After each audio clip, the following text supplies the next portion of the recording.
नमस्कार दोस्तों। तो आज का टॉपिक है वैदिक काल। वैदिक काल में हम लोग पढ़ेंगे कि वैदिक काल में क्या क्या चीज़ें थी, कैसी सभ्यता थी, है ना, उसके बारे में पढ़ेंगे थोड़ा। ठीक है। तो वैदिक काल का समय जो था वो 1500 से 600 ईसन पूर्वी के बीच का समय काल था। ठीक है। ये वेदों का काल था। वैदिक सभ्यता, वैदिक काल को वैदिक सभ्यता या आर्य सभ्यता भी कहते थे।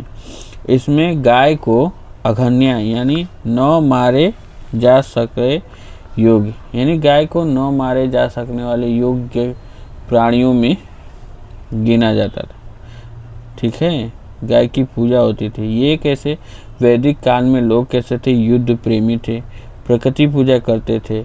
ये इनको आर्य कहा जाता था और ये ग्रामीण सभ्यता थी। इसमें पितृसत्तात्मक शासक मतलब पितृसत्तात्मक समाज था। यानी समाज का मुखिया कौन होता था? पिता। ठीक है। सिंधु सभ्यता और वैदिक सभ्यता के बीच में अंतर। ठीक है। तो सिंधु सभ्यता और वैदिक सभ्यता के बीच में अंतर। तो सिंधु सभ्यता कैसी थी? नगरीय सभ्यता थी। यहाँ पर पशुपतिनाथ व मातृ देवी की पूजा होती थी। ठीक है। शांति प्रिय लोग थे, युद्ध वगैरह ये सब नहीं था। मूर्ति पूजा थी, मात्र सत्तात्मक था।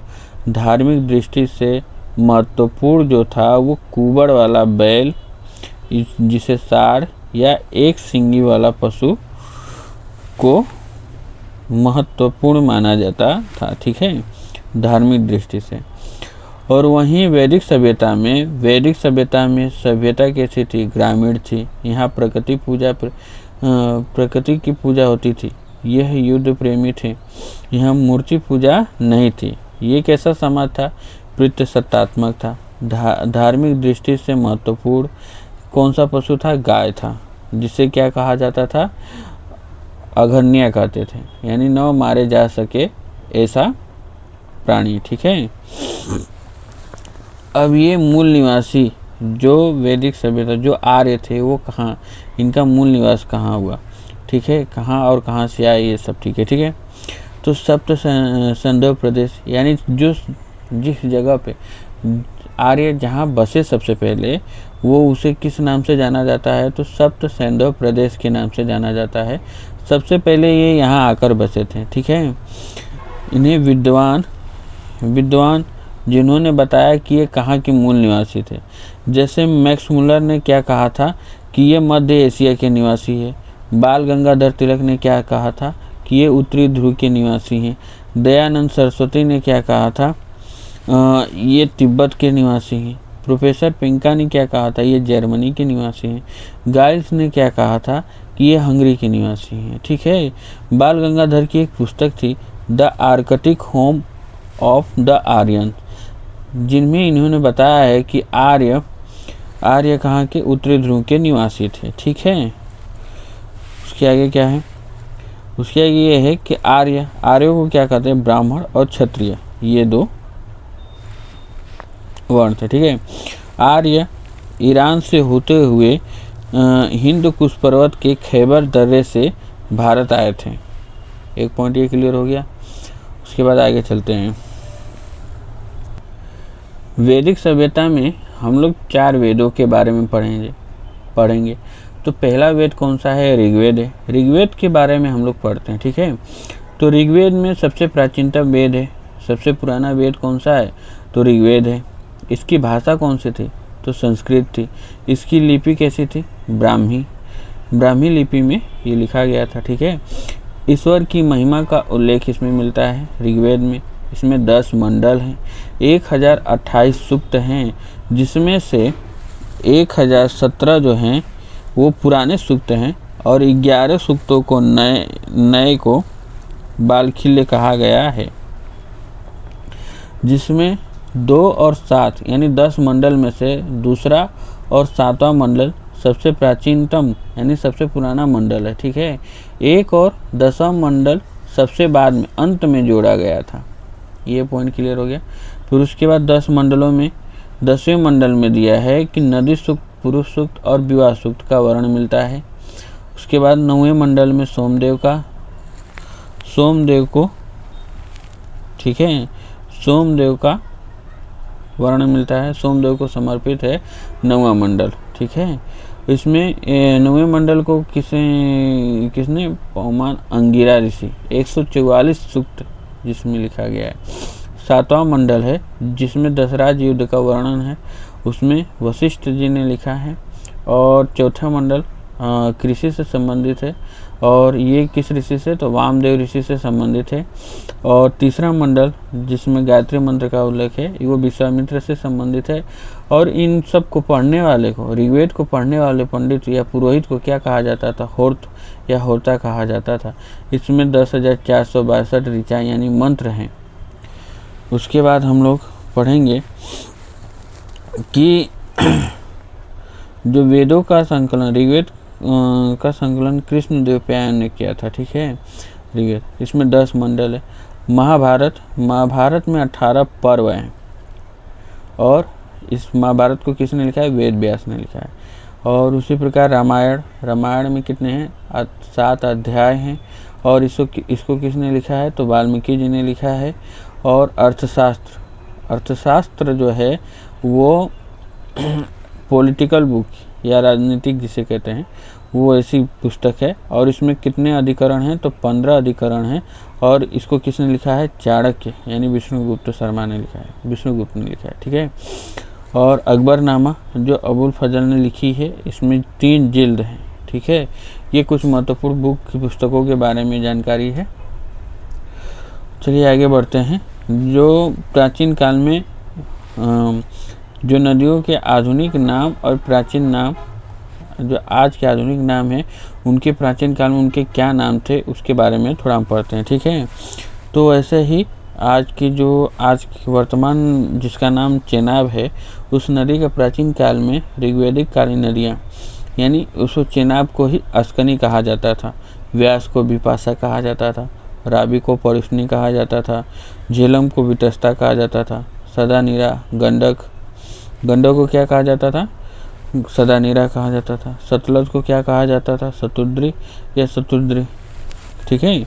घग्गर को दृश्यवती कहा जाता था। दशराज युद्ध जो हमने यहाँ पढ़ा था कि 7वें मंडल में दशराज युद्ध का वर्णन है, उसके बारे में थोड़ा सा हम जानकारी लेते हैं। तो दशराज युद्ध कहाँ लड़ा गया था, तो रावी या परुष्णी नदी के किनारे लड़ा गया था। इसका उल्लेख किसमें, 7वें मंडल में ऋग्वेद में दिया है। सबसे प्राचीनतम युद्ध माना गया है। कारण इसका पुरोहितों का षड्यंत्र रहा, और भरत राज्य तथा 10 राजाओं के संघ का नेतृत्व किसने किया था, विश्वामित्र ऋषि ने किया था।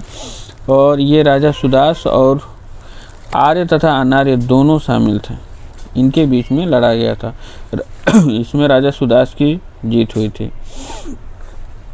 वैदिक सभ्यता में वर्ण व्यवस्था किस प्रकार थी उसके बारे में थोड़ा हम पढ़ते हैं, ठीक है। तो ऋग्वेद के 10वें मंडल में उल्लेख है कि पुरुष सूक्त में ऋग्वेद के 10वें मंडल में किसका उल्लेख है, पुरुष सूक्त वर्ण का उल्लेख है, ठीक है। इसमें ये किस पर आधारित था, तो ऋग्वैदिक काल में ये कर्म पर आधारित था, और वहीं उत्तर वैदिक काल में ये किस पर आधारित हो गया, जन्म पर आधारित हो गया, ठीक है। तो 4 व्यवस्थाएं थी, 4 वर्ण थे, ब्राह्मण, क्षत्रिय, वैश्य और शूद्र। ये ऐसा माना जाता था कि ये परम पुरुष के मुख से ब्राह्मण निकले हैं, उनकी भुजाओं से क्षत्रिय और जंघा से वैश्य तथा पैरों से शूद्र निकले हैं। ब्राह्मण जो होते थे वो धार्मिक अनुष्ठान के लिए होते थे, क्षत्रिय जो शासन और रक्षा का कार्य ये करते थे, वैश्य होते ये व्यापार संबंधी, कृषि संबंधी काम करते थे, और शूद्र जो होते थे वो सेवा का कार्य करते थे, ठीक है। इनमें किन नदियों का, प्राचीन ऋग्वेद में किन नदियों का कितनी बार उल्लेख है, तो गंगा का 1 बार उल्लेख है। नदियों का वर्णन 10वें मंडल में मिलता है, ठीक है। 10वें मंडल में नदियों का वर्णन मिलता है, जिसमें से गंगा का 1 बार, यमुना का 3 बार, और सर्वाधिक बार उल्लेख जिस नदी का मिलता है उसको सिंधु या हिरण्यवती या उर्णावती कहा गया है। सबसे प्रमुख नदी है जो सिंधु ही है, और सबसे पवित्र नदी किसे माना गया है? सरस्वती को, जिसे नदीत्मा या मातेत्मा कहा गया है। अब आते हैं सामवेद पे। सामवेद जो है भारतीय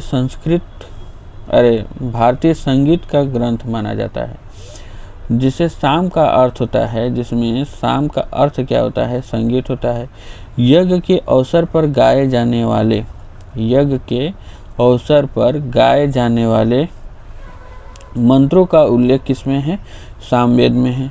मंत्रों को गाने वाले पुरोहित को क्या कहा जाता है? तो उद्गाता कहा जाता है। ठीक है, और सामवेद से ही भारतीय संगीत की उत्पत्ति हुई है। इसमें सामवेद का ब्राह्मण ग्रंथ कौन सा है? पंचविश है। ठीक है, पंचविश।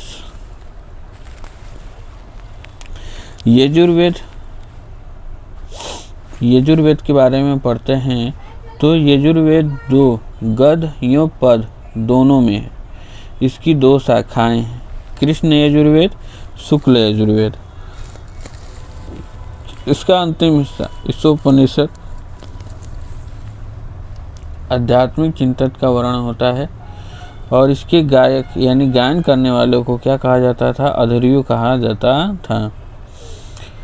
स्तोत्र एवं कर्मकांडों का वर्णन किसमें है? यजुर्वेद में है। अथर्ववेद में आते हैं तो अथर्ववेद में अथर्व का अर्थ क्या होता है? पवित्र जादू टोने का ग्रंथ अथर्ववेद। यह वेद त्रय में शामिल नहीं है। इसे वेद त्रय में कौन कौन से वेद शामिल है? ऋग्वेद, फिर सामवेद और यजुर्वेद। ये 3 क्या है? वेद त्रय में शामिल है। और चौथा वेद है अथर्ववेद, ये वेद त्रय में शामिल नहीं है। इसके पुरोहित को क्या कहते हैं? ब्रह्मा कहते हैं। सबसे बाद का वेद है। और अथर्व का अर्थ क्या होता है? पवित्र जादू। इसका उपनिषद जो है मुंडकोपनिषद, जिसमें सत्यमेव जयते लिया गया है मुंडकोपनिषद से। ठीक है, यज्ञ कौन कौन से थे उस समय?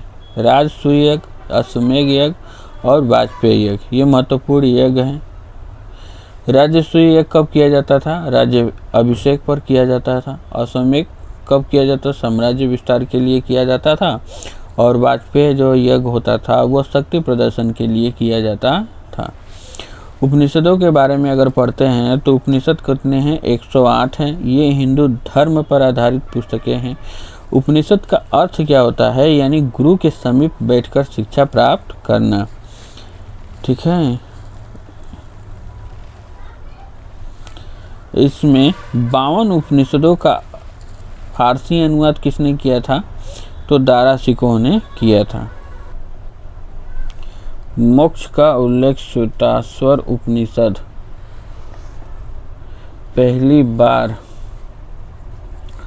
ठीक है, मोक्ष का उल्लेख इसमें श्वेताश्वर उपनिषद में किया गया। ठीक है, 3 आश्रम यानी जो आश्रम है ब्रह्मचर्य, गृहस्थ, वानप्रस्थ, इनका वर्णन किसमें मिलता है? पहली बार तो छांदोग्य उपनिषद में मिलता है। 4 आश्रमों का उल्लेख किसमें मिलता है? तो जबालोपनिषद में मिलता है। कौन कौन से आश्रम हैं? तो ब्रह्मचर्य, गृहस्थ, वानप्रस्थ और संन्यासी।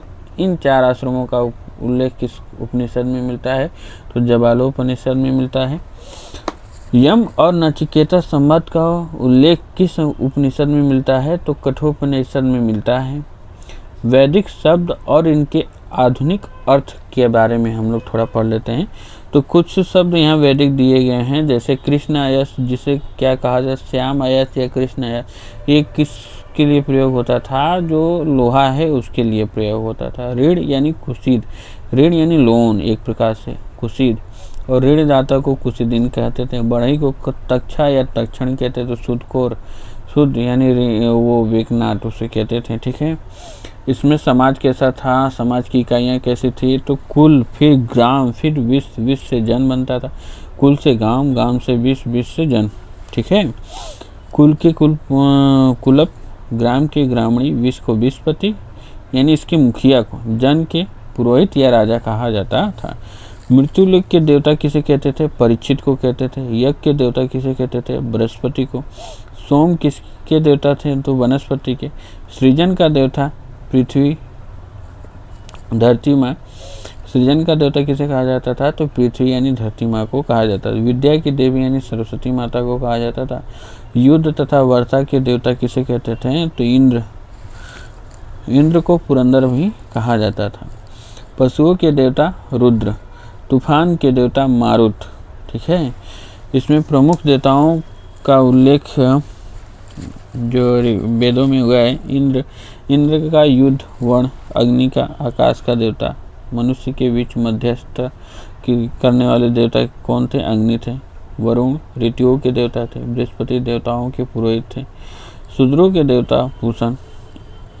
ठीक है, चलिए अब आगे पढ़ते हैं।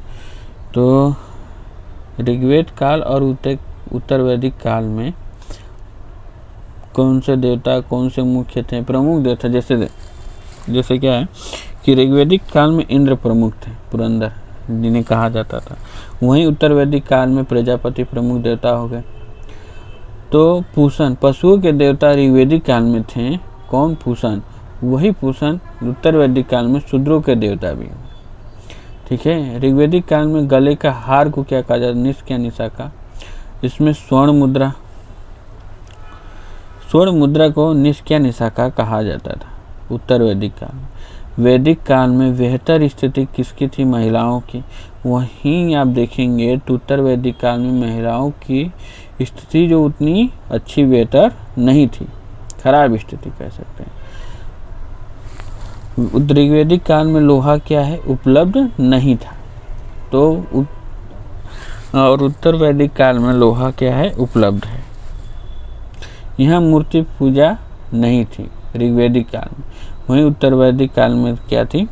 मूर्ति पूजा थी। स्वैच्छिक प्रथा द्वारा राजा को उपहार दिया जाता था, बलि, कर, टैक्स, वो ऋग्वेदिक काल में था।